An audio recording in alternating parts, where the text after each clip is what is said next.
It was a typical evening in the quiet suburban town of Maplewood, where life usually moved at a slow and predictable pace. The sun had just dipped below the horizon, casting long shadows across the streets. Officer Karen Ridley, a stern woman in her mid-40s with a reputation for being overly strict, was patrolling the area in her marked police car. Her colleagues often joked that she took her job a little too seriously, but no one dared to say it to her face. Karen prided herself on enforcing rules without compromise, even if it meant coming off as harsh. As she drove through the neighborhood, her sharp eyes caught sight of a red sedan approaching from the opposite direction. At first glance, nothing seemed unusual about the car or its driver. But then Karen noticed something, a faint flicker from the back of the vehicle. She squinted, focusing intently, and realized the car's right taillight wasn't functioning properly. Without hesitation, she activated her siren and pulled the vehicle over to the side of the road. The driver stepped out cautiously, revealing herself to be a young girl, barely in her teens. Her name was Maya Johnson, a bright and ambitious high school senior known for her academic excellence and cheerful personality.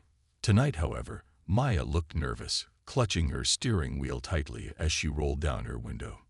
"Is there a problem, officer?" she asked politely, her voice trembling slightly under the weight of Karen's piercing stare. Karen didn't respond immediately. Instead, her gaze drifted upward, fixing on Maya's hair. The teenager sported a vibrant afro, adorned with colorful beads that shimmered faintly in the dim streetlight. To Maya, her hairstyle was a celebration of her culture and identity. But to Karen, it was an eyesore, a symbol of defiance against what she considered orderly appearance. She frowned deeply, her lips pressing into a thin line. "Do you always drive around looking like this?" Karen finally spoke, gesturing vaguely toward Maya's head. Her tone carried an unmistakable edge, one that made Maya's stomach churn with unease. Confused by the question, Maya hesitated before answering. "I'm sorry, Mom, I don't understand. My hair has nothing to do with my driving." Karen ignored her response, leaning closer to inspect the beads tangled in Maya's curls. "You think it's appropriate to go out in public looking like this? It's disrespectful," she snapped, her voice rising with each word. Maya felt her cheeks flush hot with embarrassment. She wanted to explain that her hair was a part of who she was, but the words stuck in her throat. Something about Karen's demeanor told her that arguing wouldn't help. For a moment, there was silence between them.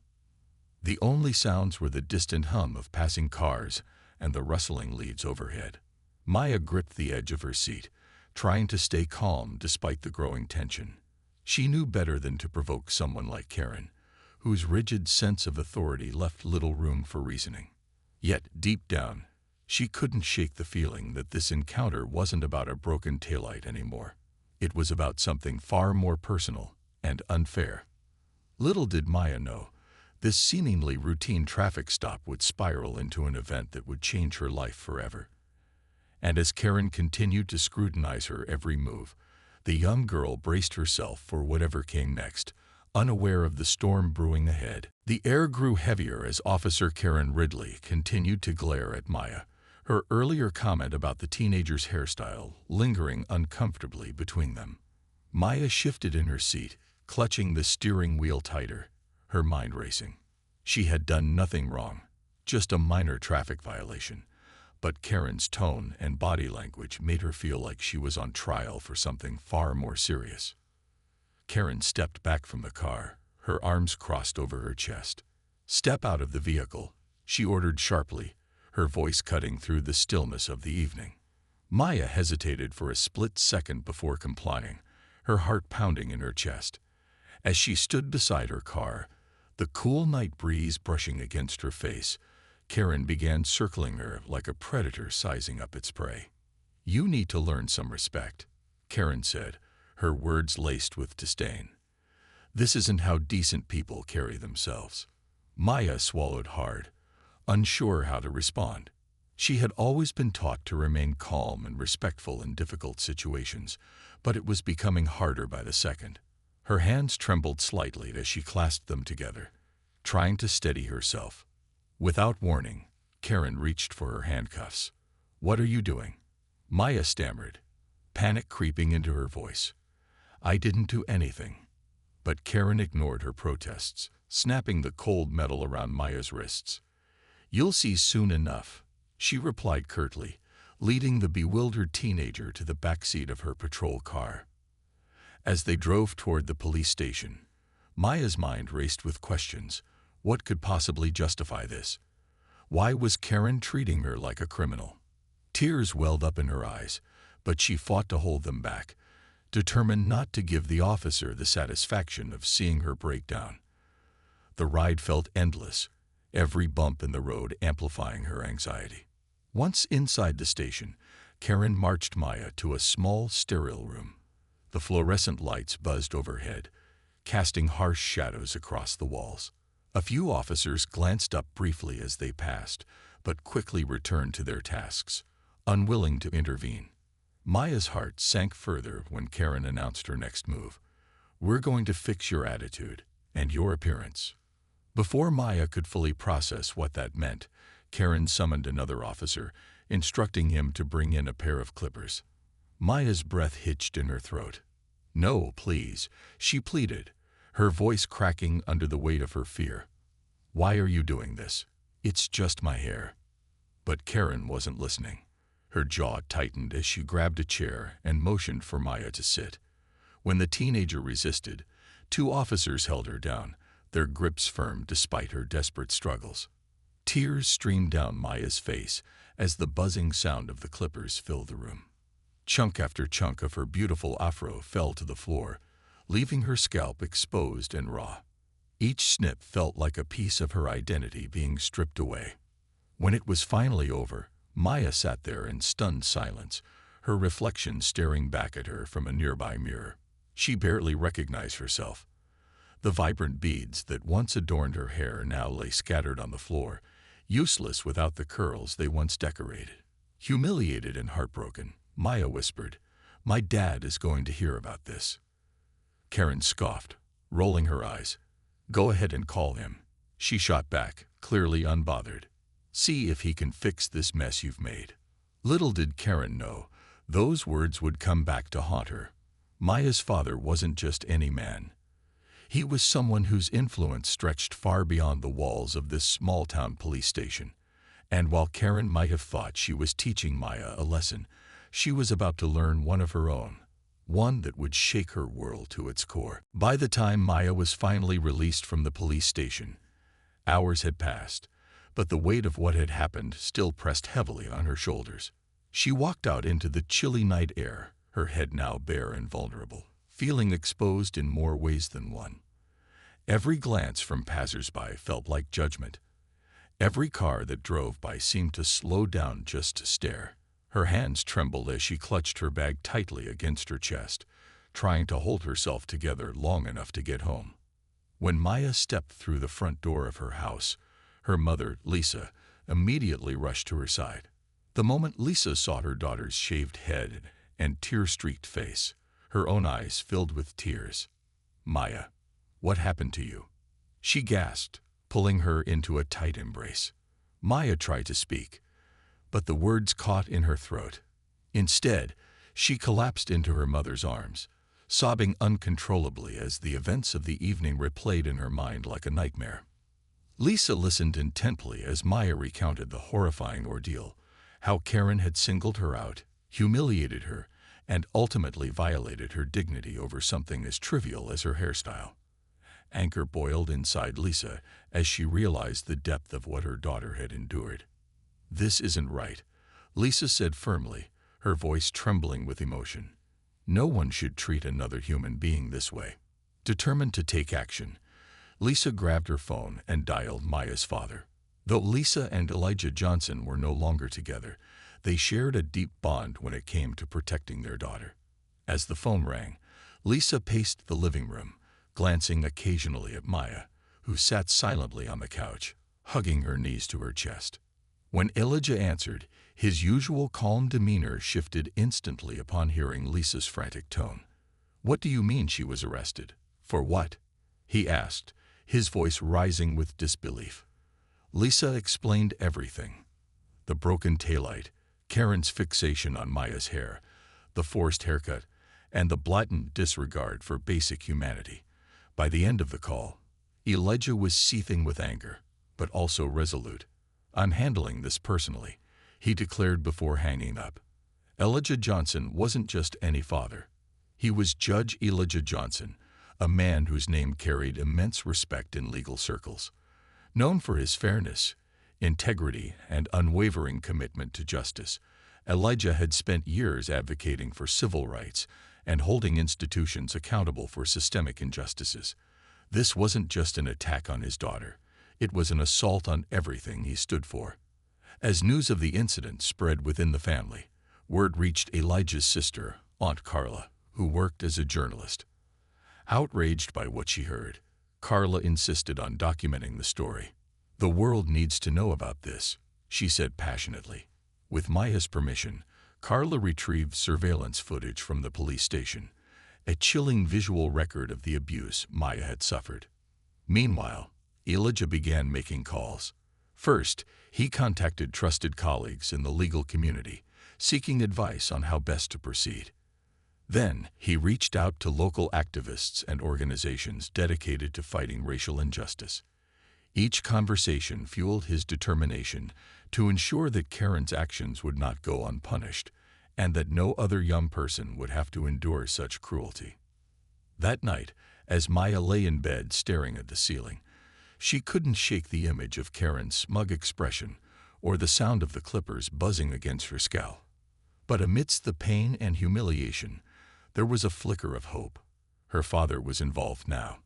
And if there was one thing everyone knew about Judge Elijah Johnson, it was that he didn't back down, not when it came to protecting those who couldn't protect themselves.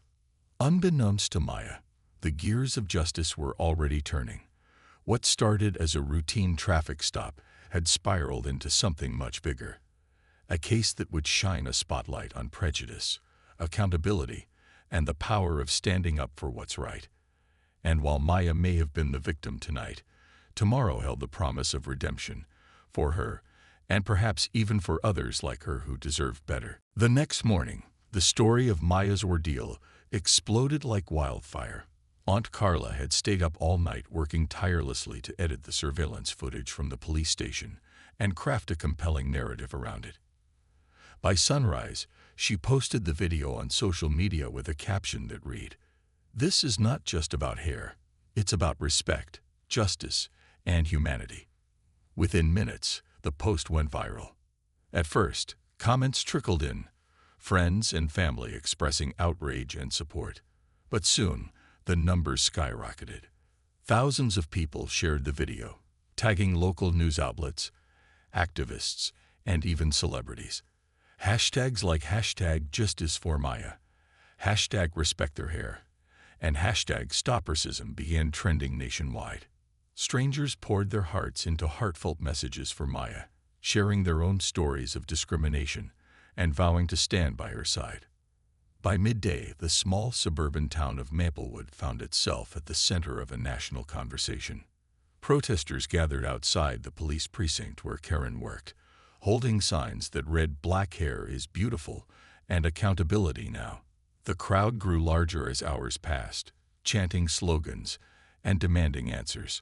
Reporters arrived en masse, setting up cameras and microphones to capture every moment of the unfolding drama. Inside the station, tension mounted among the officers.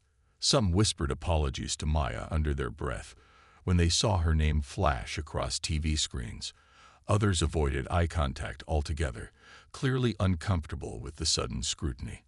Officer Karen Ridley, however, remained defiant. She paced the halls, muttering under her breath about overreactions and exaggerations, convinced that the public would eventually forget about this incident. Meanwhile, Judge Elijah Johnson wasted no time taking formal action. He filed a detailed complaint against Karen and the police department, outlining the abuse of power, racial bias, and violation of Maya's rights. His legal team worked around the clock to gather evidence, including witness statements from officers who had seen the incident unfold but hadn't intervened, Every detail mattered, every word, every gesture, every piece of footage was meticulously documented. As the day wore on, pressure mounted on city officials to respond. The mayor held an emergency press conference, flanked by members of the police board. "We are deeply disturbed by these allegations," he said, though his tone lacked conviction. Protesters booed loudly, accusing him of deflecting responsibility. Activists demanded immediate consequences for Karen and called for broader reforms within the department. Back at home, Maya watched the chaos unfold from her living room window. Her mother, Lisa, kept the curtains drawn to shield her from curious neighbors, but Maya couldn't help peeking out occasionally. Seeing the sea of people rallying for her filled her with a mix of emotions: gratitude, pride, and a lingering sadness that such a thing had happened in the first place. Lisa sat beside her, gently rubbing her back. "You're stronger than you think, sweetheart," she said softly. "All these people believe in you because they see your strength." Judge Johnson visited later that evening, bringing updates on the case. Despite his calm exterior, it was clear he was deeply affected by what had happened to his daughter. "We'll make sure this never happens again. Not to you, not to anyone else," he promised, his voice firm with resolve. Maya nodded silently, finding comfort in his words. As the sun set, the protests continued, their energy unrelenting. Social media buzzed with calls for accountability. Petitions flooded online platforms, and influential figures added their voices to the outcry. What started as one girl's painful experience had ignited a movement, a powerful reminder that injustice, no matter how small it may seem, can spark change when brought into the light. For Maya, the overwhelming support was both uplifting and surreal. She wasn't just fighting for herself anymore. She was part of something bigger. And while the road ahead promised challenges, she knew she wouldn't face them alone. With her family, her community, and thousands of strangers standing by her side, Maya felt a glimmer of hope piercing through the darkness. The days following the viral explosion of Maya's story were a whirlwind of activity for everyone involved, especially Officer Karen Ridley. For years, Karen had prided herself on her ability to navigate difficult situations with an air of authority. But now, faced with mounting public outrage and internal investigations, she found herself scrambling to justify her actions. It was as if the ground beneath her feet had shifted, leaving her unsteady and exposed. Karen's first line of defense was to claim that Maya had been defiant during the traffic stop. She insisted that the teenager's questions about her hairstyle were a form of disrespect and argued that the haircut was necessary to teach her a lesson. In interviews with internal affairs investigators, Karen spoke with practiced confidence, painting herself as a victim of misunderstanding rather than the aggressor she clearly was. But the surveillance footage told a different story. The video showed Maya sitting quietly in the chair, visibly trembling as Karen hovered over her with the clippers. There were no signs of defiance, only fear and humiliation etched across Maya's face. Worse still, bodycam recordings captured Karen's dismissive tone and inflammatory remarks, revealing a pattern of behavior rooted in bias rather than professionalism. As evidence piled up against her, cracks began to show in Karen's carefully constructed facade. During one particularly heated meeting with her superiors, she snapped at a colleague who suggested she apologize publicly. "I didn't do anything wrong," she shouted, slamming her fist on the table. Her outburst only deepened suspicions that she lacked remorse, or worse, that she believed she was above accountability. Outside the precinct, protests continued to grow louder. Activists organized rallies not just in Maplewood, but in cities across the country, drawing attention to systemic racism within law enforcement. Protesters carried signs featuring Maya's before and after photos, highlighting the stark contrast between her vibrant afro and the bald head forced upon her. The imagery struck a chord with many, sparking conversations about cultural respect and the importance of embracing diversity. Amidst the chaos, Karen tried to rally support from her fellow officers. At first, some sympathized with her predicament, whispering words of encouragement in the hallways. But as more details emerged, Their solidarity waned. Many felt uneasy about associating themselves with someone whose actions had brought such shame to the department. Others openly criticized her, calling her behavior reckless and unnecessary. Desperate to salvage her reputation, Karen granted an exclusive interview to a local news station. Sitting stiffly in front of the camera, she attempted to explain her side of the story. It wasn't about her hair, Karen insisted, though her voice lacked conviction. It was about teaching her discipline and respect for authority. When pressed about why she chose such an extreme punishment, she hesitated, stumbling over her words. The interviewer's pointed questions left her flustered, and viewers could see the cracks in her composure widening with each passing minute. Behind closed doors, Karen confided in a close friend, admitting that she regretted how things had spiraled out of control. But her regret seemed hollow, focused more on the consequences she faced rather than the harm she had caused. "I never thought it would blow up like this," she muttered bitterly. Her friend listened silently, unsure how to respond. Meanwhile, Judge Elijah Johnson remained steadfast in his pursuit of justice. He met with city officials, demanding transparency and swift action. "This isn't just about punishing one officer," he said during a televised statement. "It's about addressing the systemic issues that allowed this to happen in the first place." His words resonated deeply, earning widespread praise and reinforcing his status as a champion for change. For Maya, watching Karen struggle to defend herself was bittersweet. On one hand, it was satisfying to see the officer held accountable for her actions. On the other hand, reliving the trauma through media coverage reopened old wounds. Still, Maya took solace in knowing that her experience had sparked meaningful conversations, and that people everywhere were standing up to say enough was enough. As the investigation dragged on, it became increasingly clear that Karen's attempts to justify her behavior were futile.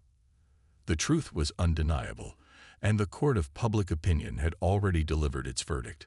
What remained to be seen was whether the legal system would follow suit, and whether Karen would finally confront the reality of what she had done. Months after the incident, the case against Officer Karen Ridley finally made its way to court. The courtroom buzzed with anticipation as people filled every available seat. Reporters jotted down notes furiously, their cameras trained on Judge Johnson's family sitting in the front row. Maya, now more composed but still carrying the weight of her ordeal, sat quietly beside her mother, Lisa. Her father, Judge Elijah Johnson, had recused himself from presiding over the case due to his personal connection, but his presence loomed large nonetheless. Everyone knew this trial wasn't just about one officer. It was about justice for countless others who had suffered silently. As the proceedings began, the prosecution painted a vivid picture of what had transpired that fateful night. They presented the surveillance footage showing Karen forcing Maya into the chair and proceeding with the haircut. The video left no room for ambiguity. Karen's actions were cruel, unnecessary, and deeply rooted in prejudice. Witness testimonies followed, including statements from officers at the station who admitted they felt uneasy watching the scene unfold but hadn't intervened. Their reluctance to step in only underscored how systemic bias could thrive unchecked. When it was Maya's turn to testify, the entire courtroom fell silent. Wearing a simple yet elegant dress, she walked slowly to the stand, her head held high despite the emotional toll of revisiting that painful memory. As she recounted the events, her voice steady but tinged with emotion, you could hear a pin drop. She described the humiliation of being handcuffed, the terror of hearing the clippers buzz, and the heartbreak of losing not just her hair, but a part of her identity. "I didn't understand why my hair mattered so much to her," Maya said softly, tears welling up in her eyes. "All I wanted was to go home." The defense team tried to poke holes in Maya's account, questioning whether she had truly been compliant during the stop, but their efforts fell flat when confronted with overwhelming evidence. Body cam footage revealed Maya's calm demeanor throughout the encounter, contradicting Karen's claims of defiance.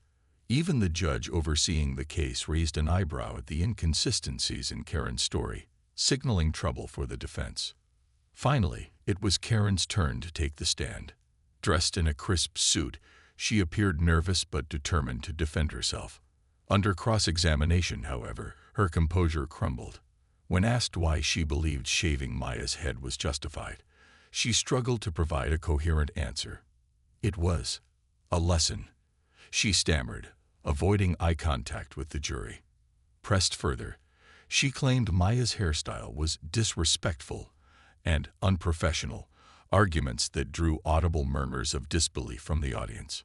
The prosecutor seized the opportunity, dismantling Karen's narrative piece by piece. "So you're telling us," he asked pointedly, "that a young woman's choice of hairstyle warranted such extreme punishment? That her humanity meant nothing compared to your idea of respect?" Karen squirmed in her seat, unable to respond without incriminating herself further. It was clear to everyone in the room that her reasoning was flimsy at best and malicious at worst. After hours of deliberation, the jury returned with a verdict. The foreman stood, his voice echoing through the tense silence. "We find the defendant guilty on all counts, including abuse of power, racial discrimination, and violation of civil rights." Gasps rippled through the courtroom, followed by subdued cheers from supporters of Maya and her family. For Karen, the moment was devastating. Her face turned pale as the reality sank in. She had lost everything: her career, her reputation, and any hope of redemption. Outside the courthouse, crowds erupted in celebration. Strangers hugged each other, holding signs aloft that read "Justice prevails" and "Respect our rights." Maya stood alongside her parents, smiling faintly as reporters shouted questions at them. Though the road ahead would still be challenging, today marked a victory, not just for her, but for anyone who had ever been marginalized or mistreated because of who they were. For Karen, though, the battle was far from over.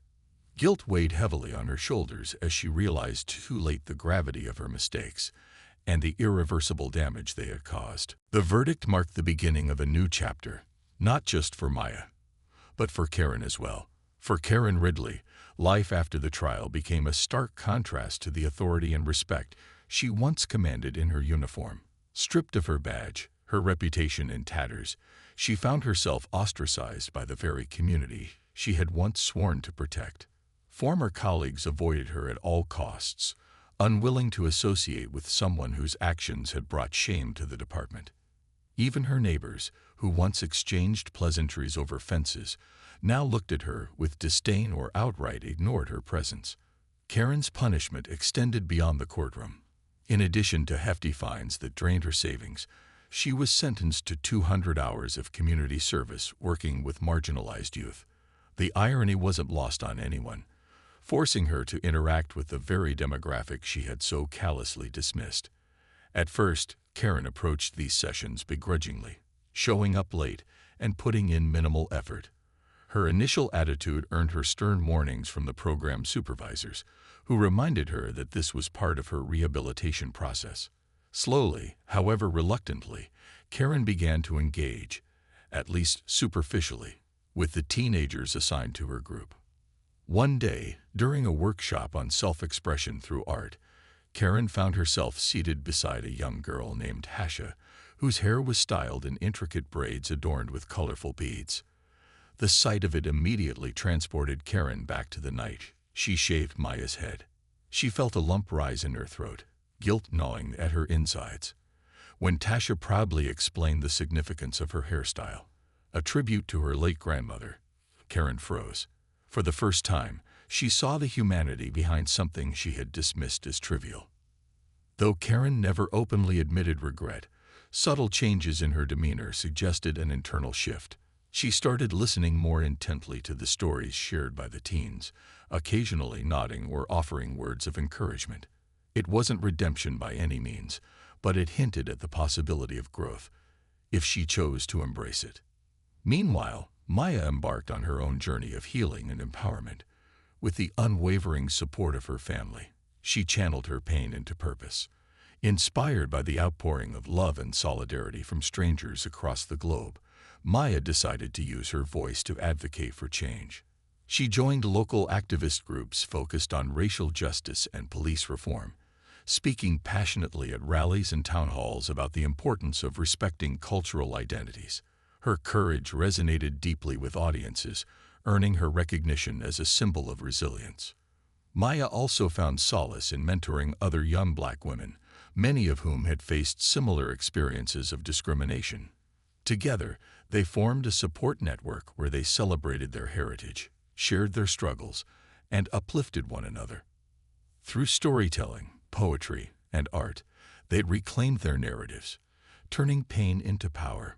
Maya's once shaved head grew back stronger than ever, a testament to her unyielding spirit. Back at school, Maya thrived academically, graduating at the top of her class despite the challenges she endured. Her father, Judge Elijah Johnson, watched with pride as his daughter delivered a powerful speech at her graduation ceremony. "This year taught me that our differences are not weaknesses, they're strengths," she said, addressing the crowd. "Let us continue to fight for a world where everyone is seen, heard, and respected." As the months passed, the ripple effects of Maya's case continued to shake the nation. Cities implemented new policies requiring sensitivity training for law enforcement officers, while schools introduced programs celebrating diverse cultures and traditions. Though progress was slow, the momentum sparked by Maya's story proved unstoppable. For Karen, the road ahead remained uncertain. Some believed she deserved a second chance. Others argued her actions were unforgivable. What was clear, however, was that her choices had irrevocably altered lives, including her own. As for Maya, she emerged from the ordeal not as a victim, but as a beacon of hope, proving that even in the darkest moments, light can prevail. The story of Maya Johnson didn't end with the trial or the headlines. It became a catalyst for lasting change. What began as one young girl's painful experience transformed into a national movement, igniting conversations about racial bias, cultural respect, and accountability within institutions meant to serve and protect. The lessons from Maya's ordeal reached far beyond Maplewood, leaving an indelible mark on communities across the country. In the years that followed, Maya continued to grow, not just in age, but in strength and purpose. Her shaved head grew back fuller and more radiant than ever, symbolizing her resilience. She embraced her identity with newfound confidence, using her platform to advocate for others who felt voiceless.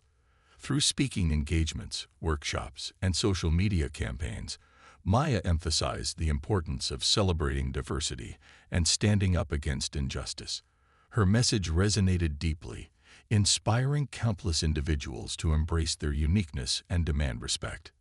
One of Maya's proudest achievements came when she graduated top of her class from law school, a dream she had nurtured since childhood. As she walked across the stage to receive her diploma, the audience erupted into applause.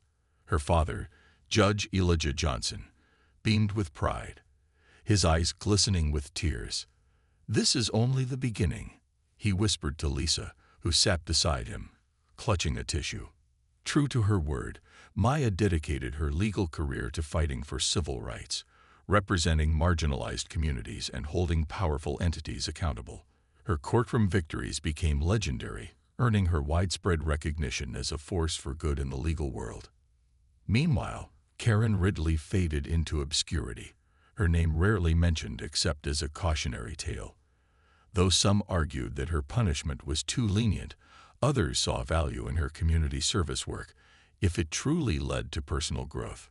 Over time, Karen began volunteering at shelters and mentoring troubled teens, though she did so quietly, avoiding the spotlight. Whether these efforts stemmed from genuine remorse or a desire to rebuild her shattered reputation remained unclear. But what mattered most was the impact, lives touched by kindness, however belatedly offered. The ripple effects of Maya's case extended beyond individual lives, prompting systemic changes nationwide. Cities adopted stricter protocols for police conduct, ensuring officers underwent rigorous anti-bias training. Schools implemented programs celebrating cultural heritage, encouraging students to express themselves freely without fear of judgment.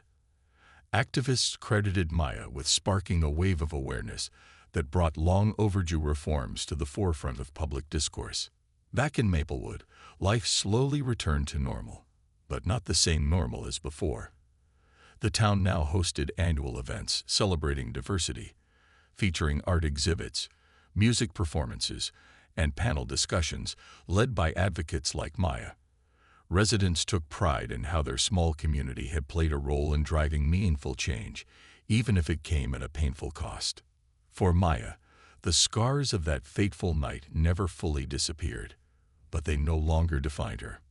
Instead, they served as reminders of her strength and the power of turning adversity into action. On quiet evenings, she often reflected on her journey, marveling at how far she'd come. From being a scared teenager sitting in a cold police station to becoming a beacon of hope for millions, Maya proved that pain could transform into purpose. As she stood on the balcony of her apartment one evening, watching the sunset paint the sky in hues of orange and pink, Maya smiled softly. Somewhere out there, someone else was fighting their own battle, someone whose story might inspire change in ways they couldn't yet imagine. And Maya knew, without a doubt, that the fight for justice would continue, carried forward by those brave enough to rise above and speak out. The final chapter of this story wasn't written by Maya alone. It belonged to everyone who dared to believe in a better future. And as the stars began to twinkle in the night sky, Maya whispered a silent promise to herself. We're just getting started.